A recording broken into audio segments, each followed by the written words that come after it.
Welcome to Lecture 15. Today we go to France. Well, after a brief visit to the German state of Württemberg. But eventually we're going to make it to Paris. And at what a time. The key figure in this lecture is a man named Georges Cuvier. He became the grand old man of French natural science by the time he died in 1832. But he came to Paris in 1795. Now, what was happening in Paris in 1795? Lots. Most people choose the spring of 1789 as the beginning of the French Revolution. At that time, it wasn't yet clear that a revolution was in the offing.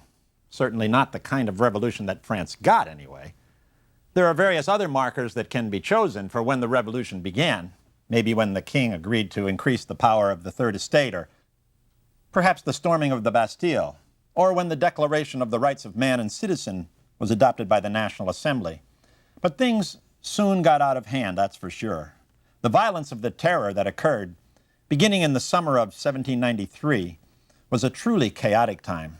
That lasted about a year before it produced a reaction that led to the downfall of most radical elements. So by 1795, things had cooled somewhat. In that year, a new experiment was instituted, the Directory. France would be governed by a board of 5 directors. It was certainly better than what immediately preceded it, but it wasn't going to last very long. By the end of the century, the Directory was gone. A major factor in its disappearance was the arrival on the French scene of another young man, very close to the age of Cuvier. In fact, I think they were born about 8 days apart, who also came to Paris in 1795. This, of course, was Napoleon Bonaparte, who by 1804 would crown himself Emperor of France and proceed to subjugate the rest of Europe to French domination. So yes, a lot was going on in France around 1795 when the young Georges Cuvier came to town. Now, who was this brash young mover and shaker? He was an example of someone for whom the romantic vision of natural science we met last time didn't take. He'd been exposed to it. In fact, one of his very best friends as a student was Carl Friedrich Kielmayer, whose lecture on the relation among the organic forces we saw to be so important for that new romantic vision. Maybe I'm moving a little too fast here. Let's back up and meet Cuvier properly. Cuvier was with Kielmayer at that special school I mentioned in Lecture 13, the Karlsschule, near Stuttgart. Well, you ask, what's a Frenchman doing in a German school? That's just the thing. Cuvier wasn't really a Frenchman. He spoke French, all right, and he spoke German too, but he came from the French-speaking Lutheran Principality of Montbéliard, a small independent region between east-central France and Switzerland. It was independent of France, but it was politically united to the Grand Duchy of Württemberg, one of the southern German states, and that was ruled by Grand Duke Karl Eugen. On one of his visits to Montbéliard, the Grand Duke had been told of a talented young man named Georges Cuvier. Now, Karl Eugen was always on the lookout for young talent for his special school, the Karlsschule. That's how Cuvier ended up there as a student. When Georges was born, he was given a different name. In fact, almost everything but Georges. He was Jean-Léopold Nicolas Frédéric Cuvier. You see, there was an older brother named Georges who had died just before Cuvier was born, so his parents took to calling him by that name, and it stuck. He kept it, and it's the name by which Cuvier would later identify himself, and by which he would become known to the world. As an adolescent, Cuvier was fascinated by natural history. He had access to the complete edition of Buffon's Natural History in the home of an uncle, and he made good use of it. So by the time he went off to the Karlsschule, it had already become clear that he was going to do well. His parents hoped that he'd become an important figure in the administrative bureaucracy of Württemberg.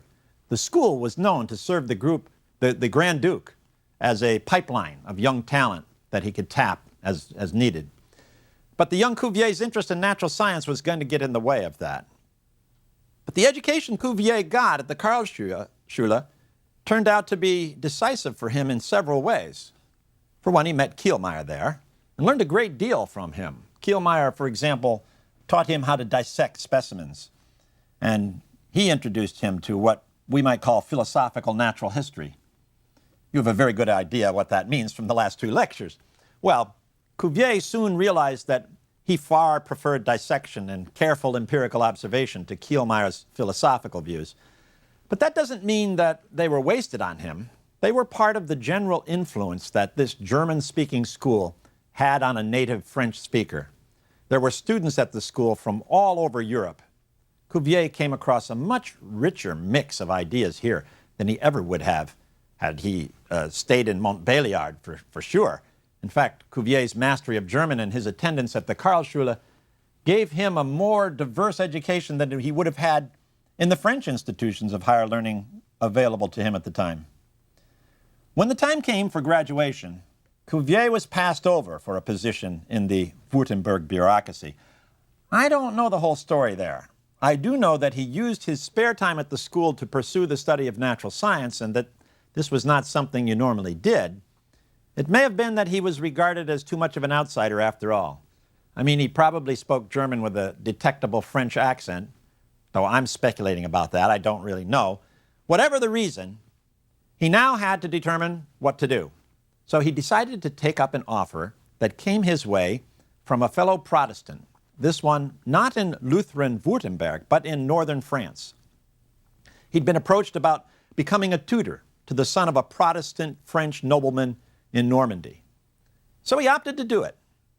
Now, he couldn't have known it, but as he left for France, it was the eve of the French Revolution. Over the next 7 years, Cuvier enjoyed more freedom to do as he pleased than he'd ever had in his life. And how do you think he used it? Right. He continued to study natural science on his own. He was in rural France, there in Normandy, but he could get materials from Paris, and he learned about what was going on in the French capital. He also began to correspond with a number of savants in Paris whose reputations had come to his attention. No sense not bringing himself to their attention. Cuvier would never be one to shun self-promotion. Well, of course, the revolution was running its course in these years. Cuvier weathered it in good shape. In fact, because he was one of the few educated non-aristocrats in that rural area, he was elected secretary to the local commune in the fall of 1793, and that was just as the terror of the revolution was heating up. To his credit, he didn't abandon his nobleman employer. He spoke in his defense on more than one occasion. But by 1795, he was ready to try his hand in the capital. Make a long story short, he succeeded incredibly well. By the end of that year, his career was taking off. He did so well, so quickly, that it's worth asking how he pulled it off. For one thing, the old boy patronage network of the Ancien Regime, the old regime, had been disrupted in fundamental fashion during the Revolution. One effect of that was that it made it easier for Cuvier to obtain entry into the world of Parisian science. Of course, he also exploited the contacts he had cultivated by correspondence, and he did that very successfully. Plus, he made new contacts after arriving in the city. He was appointed an assistant, and shortly thereafter became a professor of animal anatomy at the newly reformed National Museum of Natural History. That's the old Garden of the King we've encountered a couple of times in earlier lectures on the 18th century. During the Revolution, it was given a new name. So here he was, in Paris, and at the time when the old hoops he would have had to jump through were gone. He'd gotten himself a position, he was ready to get to work, and get to work he did. Cuvier's boldness in self-promotion reminds me a little bit of Linnaeus. By this time, Linnaeus' system of classification was well known and accepted in many parts of Europe. Oh, it had its share of critics. I mentioned that Buffon had not liked it back in the 18th century. Well, neither did Cuvier. With the arrogance of youth, he set out to replace it. And in so doing, his aversion to German romantic biology came shining through. Let me explain. After he arrived in Paris, one of the first new acquaintances he made was that of a young Paris naturalist around his own age. His name was Etienne Geoffroy Saint-Hilaire. Geoffroy was also critical of Linnaeus' system, so he and Cuvier appeared right away to have something in common. They both felt that Linnaeus' system was inadequate. Why? Because, as we learned back in Lecture 8, Linnaeus drew boundaries between groups of organisms based on physical characteristics. Yes, and? Well, Cuvier and Geoffroy felt that animal organization was too complex for that. Linnaeus' approach was too simplistic. If you rely merely on physical characteristics, you can end up grouping together animals that don't really belong together. And you can also end up separating others that were in fact alike in important ways. Geoffroy's approach was very different from Linnaeus's. Geoffroy actually had a disposition a little like that of the Germans we've met. Wasn't anywhere near as abstruse as the Germans could be. I mean, they could really be difficult to follow when they got going, but Geoffroy you could follow.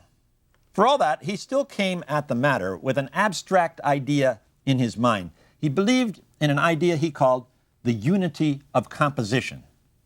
This was the common plan of organization he thought nature had used in producing living things. So you see the similarity to the Germans. Now, Cuvier liked Geoffroy. They had become friends. But he didn't like this philosophical approach. He hadn't liked it much in Kielmayer back at the Karlsschule. He didn't very much like this French version either.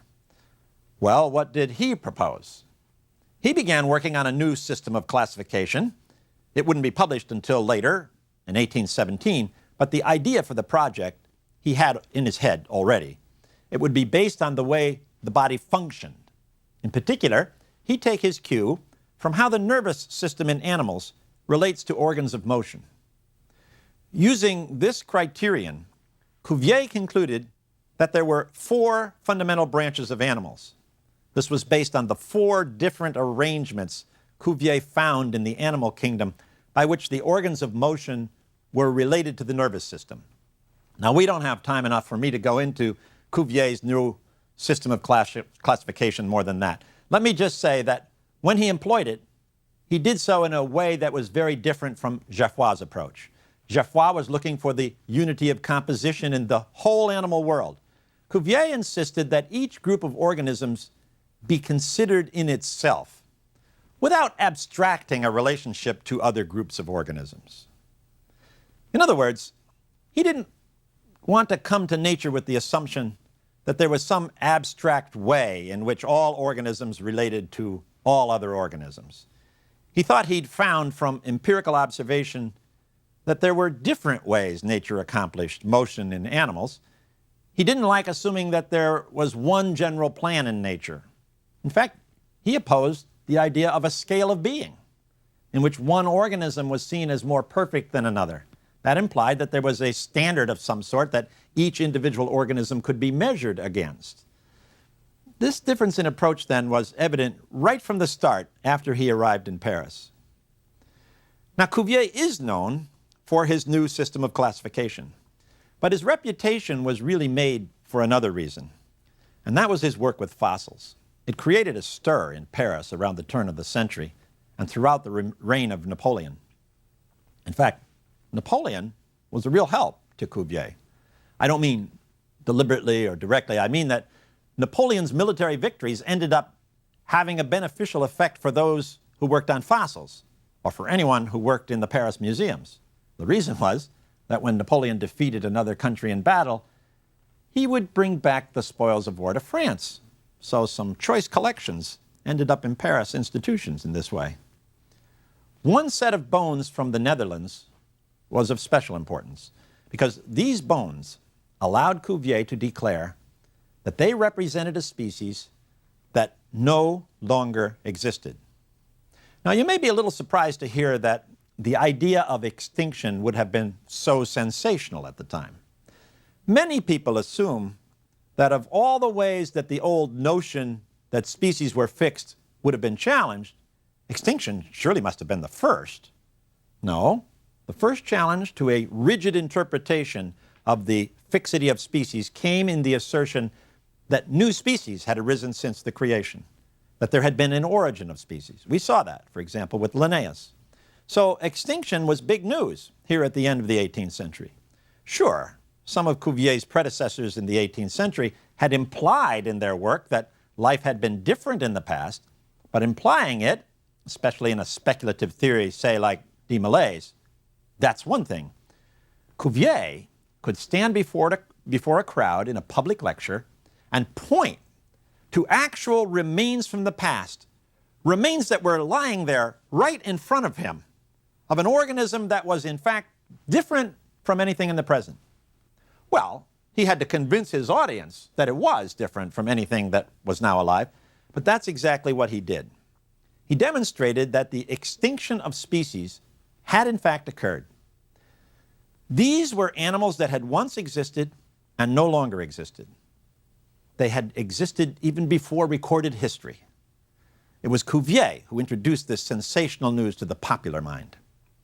Let me set the scene. It's a public lecture, 1796. Cuvier's newly in town. He talked about fossil remains that were there in the museum.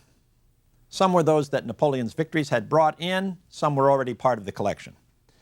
He began with a discussion of the two kinds of elephants that were known, the African and the Indian. You'll see his purpose in a second. What he did was, first, to convince his audience on the basis of a close analysis of the anatomical features of remains from these kinds of elephants, that they were in fact different species. Then he used the same criteria to analyze bones from an enormous animal the Siberians called a mammoth. On the basis of the same anatomical features he'd referred to in his analysis of the elephants, he showed why the remains of the mammoth were different from both species of elephants. This was something different from elephants. Now, many in Europe were aware of the so-called mammoth, but they assumed it was just the remains of an elephant. For example, back in the 18th century, Buffon had identified large fossil bones found in a northern region as those of an elephant. Cuvier raised the question of whether the great Buffon had been right in doing this. Of course, Buffon had a natural explanation of why an elephant had been found so far north. Remember, he was the one who said that the Earth had once been a piece of the sun that cooled. That meant that at some time in the past, the northern latitudes would have been warmer than they are now. So an elephant being there would not be out of the question. But Cuvier said that Buffon had been wrong in thinking that the bones were from an elephant. He felt these animals from the deep past that lived in the north were a separate species from elephants, and that they were adapted to colder climes. This mammoth had had fur that protected it.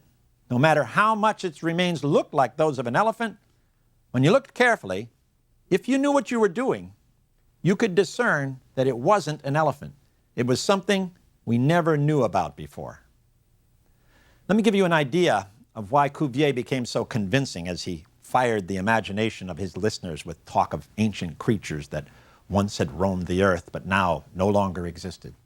He did it by introducing French natural philosophers to two new ideas. One he called the conditions of existence, and the other the subordination of characters. They go together. Let me show you how. The conditions of existence are just what you might think. The environmental conditions in which the animal lived. Nothing profound there. These conditions, Cuvier said, were interconnected with the organism that had come into existence there. Or you could say that the organisms were adapted to the conditions in which it existed. In any event, the interconnection between the two, the organisms and the conditions of its existence, was such that only certain relations among the anatomical parts were possible.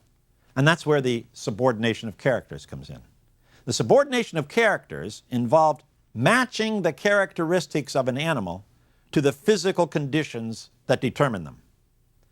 Cuvier emphasized that the anatomical characteristics of an organism were subordinated to these conditions of existence.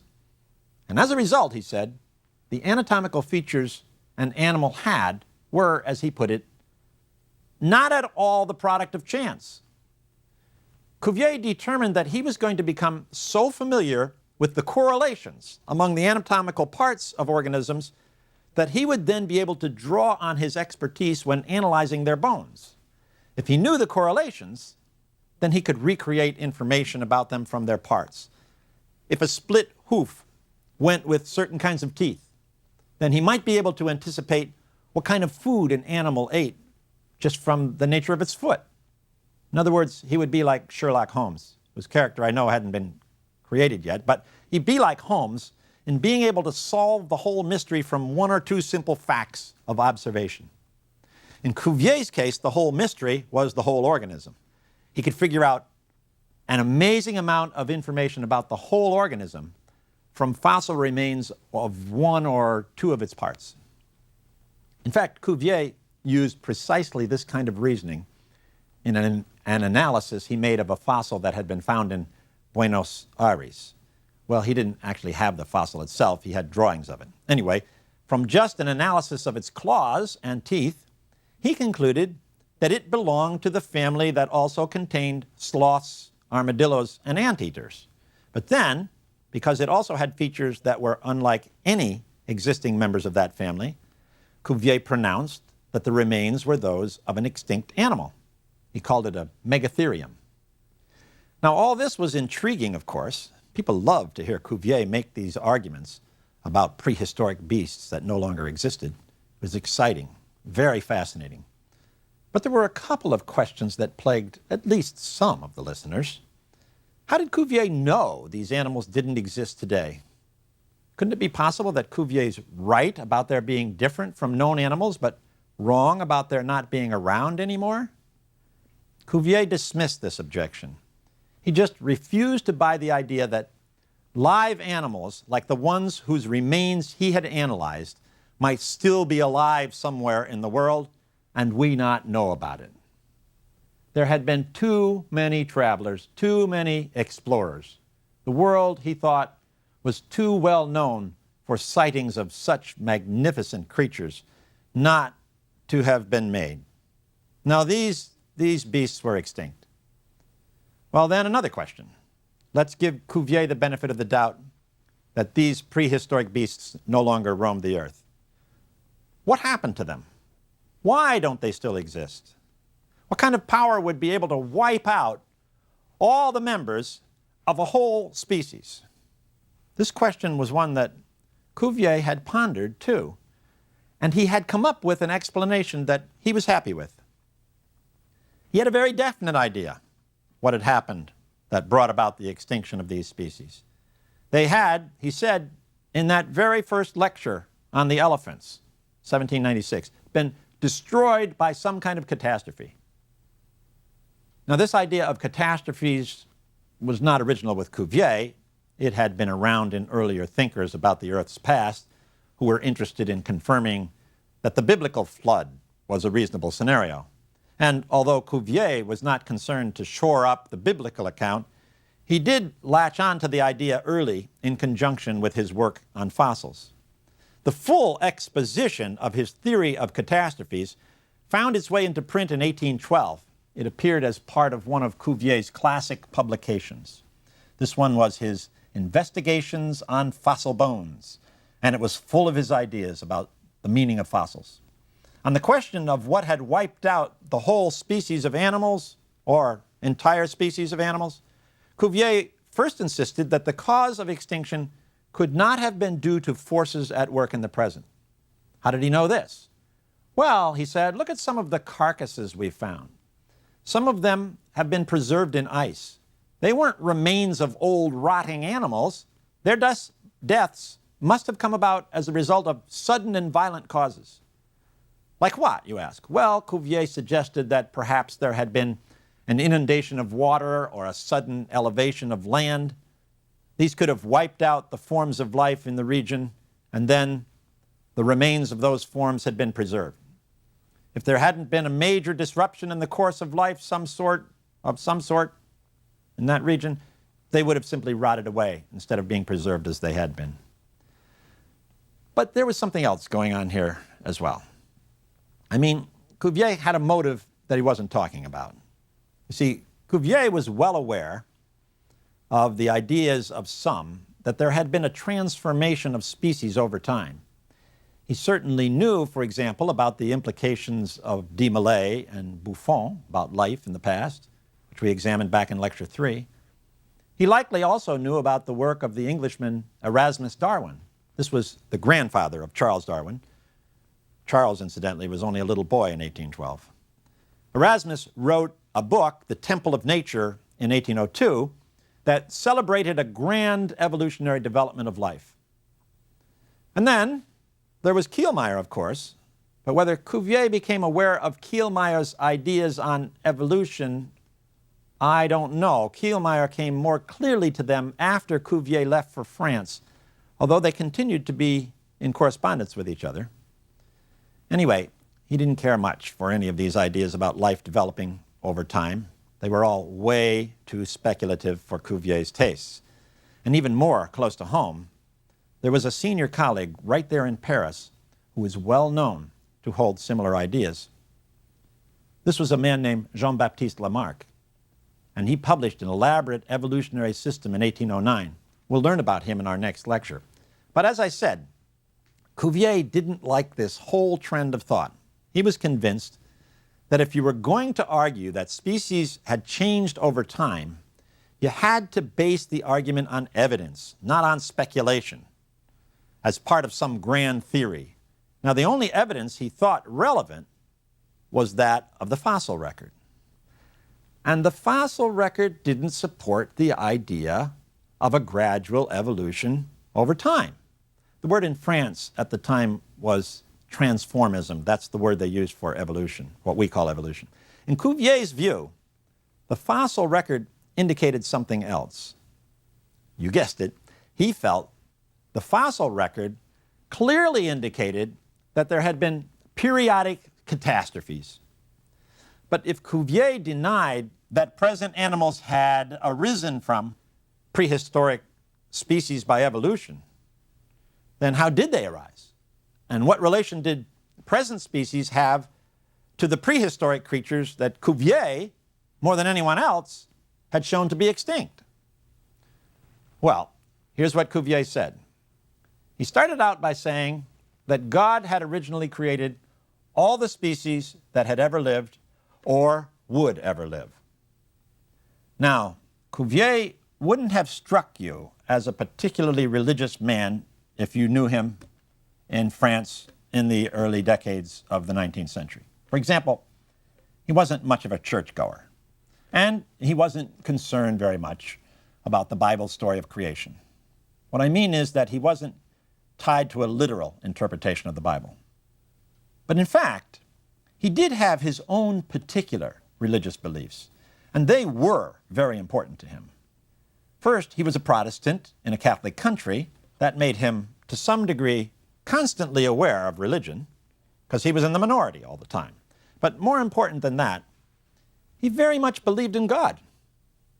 And it was extremely important to him that God be acknowledged as the creator of life and of the species that existed. It was Cuvier's particular way of merging natural science and religion, of putting them together. Cuvier was the kind of person who had strong opinions on everything he believed.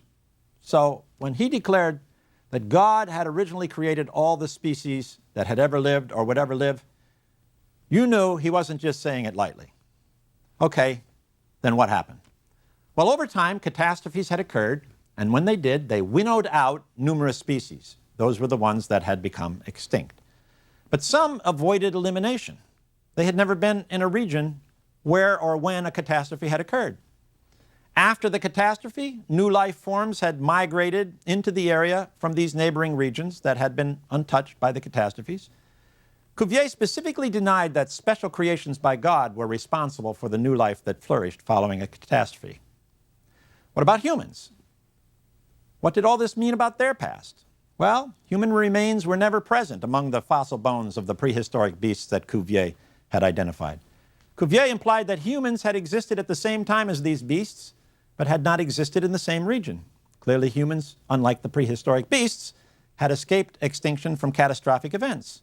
Of course, his colleague Lamarck didn't go along with this explanation. He had a very different approach to the whole thing from this upstart young natural philosopher. And we're going to learn all about that in our next lecture.